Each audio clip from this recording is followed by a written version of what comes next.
Photo எடுக்கணும், எடுத்து நீ அனுப்பணும்னு சொல்லி ஃபோன் பண்ணாளுங்க. அதனாலே நான் கண்டிப்பாக நாளைக்கு எங்கள் பேத்தியை கூட்டிகிட்டு நான் வருவேங்க. எனக்கு விஜய்னா ரொம்ப அது தெரியலைங்க, உணர்ச்சி வசமாக இருக்குங்க. ஏன்னா ஆட்சி வந்ததுங்க, ரொம்ப கஷ்டப்பட்டேங்க. அதாவது எங்கள் பொண்ணோட லைஃப்பில் ரொம்ப வீணாயிடுச்சு, குடின்னு ரொம்ப வீணாயிடுச்சுங்க. அதனால் அந்த குடியை ஒழிக்கணுங்க. விஜய் வந்தால், என் பையன் வந்தால் குடியை ஒழிப்பாருங்க. நான் கண்டிப்பாக சத்தியமாக நம்புகிறேங்க. நாளைக்கு அந்த பெருமாள் வராரு, நாளைக்கு சனிக்கிழமைங்க. கண்டிப்பாக இந்த ஆட்சியில் என் பையன்தான் வந்து நிற்பாருங்க. முதலமைச்சரே என் பையன்தான் வருவார். நான் எந்த கோயிலுக்கு வேணாலும் போய் சொல்வேங்க, இந்த வாட்டிக்கு எங்கள் பையன்தாங்க வராருங்க.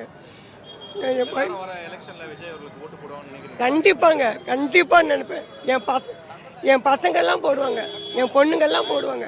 அவங்க போடுற ஓட்டு விழுந்தா போதுங்க, பெரியவங்க போடணுங்கிற ஓட்டு இல்லை. என் பையன் பசங்க போடுற ஓட்டு இருந்தால் விழுந்தா போதும். கண்டிப்பாக அதுலேயே என் பையன் முன்னுக்கு வந்துடுவாருங்க. கண்டிப்பாக முதலமைச்சராகி நல்ல முறையாக